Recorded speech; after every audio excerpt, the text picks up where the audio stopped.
1 फरवरी को अमरीकी रियासत मिशिगन में मुसलमानों के एक मुजाहिरे का मंजर है, जो सदर जो बाइडन के वहाँ दौरे के मौके पर गजा की जंग में अमरीका की इसराइल नवाज पॉलिसी पर अपने गम और गुस्से का इजहार कर रहे थे। इसराइल हमास जंग के बारे में बाइडन इंतजामिया की पॉलिसी पर अमरीकी मुसलमानों की तशवीश बढ़ रही है। अमरीका में मुसलमानों की सबसे ज्यादा आबादी वाले शहर डियरबॉर्न के पहले मुस्लिम मेयर अब्दुल्ला हमूद अगरचे जो बाइडन की डेमोक्रेटिक पार्टी से ताल्लुक रखते हैं, लेकिन वो भी कुछ ऐसे ही ख्यालात का इजहार कर रहे हैं। The word I hear used most often is betrayal. जो लफ्ज मैं अक्सर इस्तेमाल होते सुनता हूँ वो है धोखा। 2020 में हमसे एक ऐसे सदर का वादा किया गया था जो व्हाइट हाउस में शाइस्तगी को वापस लाएगा, जिसकी क़यादत इंसानियत पर मबनी होगी, लेकिन 7 अक्टूबर के होने वाले वाक़यात में हमें इसके बरअक्स देखने को मिला।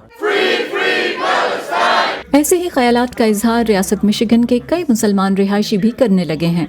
Oh, absolutely clear for me. मेरे लिए तो ये बिल्कुल वाज़ेह है। बाइडन इंतजामिया के होते हुए 30,000 लोग बगैर किसी वजह के अपनी जानें गंवा बैठे। आप कैसे खुद को इससे बरी ज़िम्मा करार दे सकते हैं? 30,000 लोग। मारूफ कुकिंग शो सेलिब्रिटी शेफ में हिस्सा लेने वाली पहली हिजाबी खातून अमेंडा साब ने अपना जहन बना लिया है कि इस साल के सदारती इंतखाबात में वो जो बाइडन को वोट नहीं देंगी। ऐसा इरादा करने वाली वो वाहिद अमरीकी मुसलमान नहीं है। प्यू रिसर्च सेंटर के जनवरी में किए गए एक सर्वे के मुताबिक महज 33% अमरीकी सदर जो बाइडन की कारकर्दगी से मुतमईन है, जबकि अक्टूबर में हमास इसराइल तनाज़ा शुरू होने के बाद अरब अमेरिकन इंस्टीट्यूट ने मुल्क भर के अरब निजाद अमरीकी वोटर्स का सर्वे करवाया, जिससे ये बात सामने आई कि साल 2020 में 59% अरब अमरीकी जो बाइडन की हिमायत करते थे, लेकिन अब ये हिमायत सिर्फ 17% है। इसराइल हमास जंग के आगाज से अब तक अमरीकी हुकूमत की इसराइल नवाज पॉलिसी पर एहतजाज के लिए सदर जो बाइडन की खुद अपनी इंतजामिया के 2 अफराद के इस्तीफे सामने आ चुके हैं। पहले महकमा खारिजा के अहलकार जोश पॉल और फिर महकमा तालीम के फलस्तीनी नजाद मुशीर तारिक हबाश ने अपना इस्तीफा पेश किया, जिसे बाइडन इंतजामिया के लिए धचका कहा गया। अमेरिका में इस वक्त प्राइमरीज या कॉकस कहलाने वाले इंतखाबी अमल का इब्तदाई मरहला जारी है। इस मरहले में सदारत का इंतखाब लड़ने के लिए रियासती सतह पर दोनों सियासी पार्टीज अलहदा अपने उम्मीदवार का फैसला करती हैं। रियासत मिशिगन की अहम प्राइमरी से कबल सदर जो बाइडन ने कैलिफोर्निया से डेमोक्रेटिक रुकने कांग्रेस रो खन्ना को रियासत के नाराज डेमोक्रेट्स अहम अरब और नौजवान मुस्लिम वोटर्स से मुलाकातों की जिम्मेदारी सौंपी थी। तहम रो खन्ना ने इन मुलाकातों के बाद ये नतीजा अखज़ किया कि सदर बाइडन अपनी मशरिक़ वस्ता की पॉलिसी में तब्दीली के बगैर रियासत मिशिगन से कामयाब नहीं हो पाएंगे। नवंबर के सदारती इंतखाबात में सदर जो बाइडन के लिए अमरीकी मुसलमान वोट कितना अहम है, इस पर मुख्तलिफ आरा पाई जाती हैं। एक नुक्ता नजर ये है कि अमरीकी आबादी का 1% से कुछ ज्यादा मुसलमान है, लिहाजा उनका वोट किसी की हार या जीत की वजह नहीं बन सकता। दूसरा नुक्ता नजर ये है कि इलेक्शन के नताइज में बहुत अहम किरदार अदा करने वाली कुछ रियासतें जिन्हें स्विंग स्टेट्स कहा जाता है, जैसे मिशिगन, पेंसिल्वेनिया, विस्कॉन्सिन वगैरह, यहाँ मुसलमानों की एक बड़ी आबादी वोट डालने की अहल है। पिछले साल के इंतखाबात में सदर जो बाइडन ने मिशिगन में सिर्फ 1,54,000 वोटों के फर्क से ट्रंप को हराया था। यहाँ की 2.5 लाख के लगभग आबादी मुस्लिम है। रियासत जॉर्जिया में बाइडन ने 12,000 से कम वोटों से कामयाबी हासिल की थी और यहाँ 57,000 से ज्यादा अरब अमरीकी आबाद हैं। शायद यही वजह है कि सदर जो बाइडन जल्द ही गजा में जंग बंदी की कोई सूरत निकालकर उन नाराज मुस्लिम अमेरिकन वोटर्स के दिल दोबारा जीतना चाहते हैं, जिन्होंने पिछले इंतखाबात में उनका भरपूर साथ दिया था। Pfizer Bukhari, voice of America, Washington.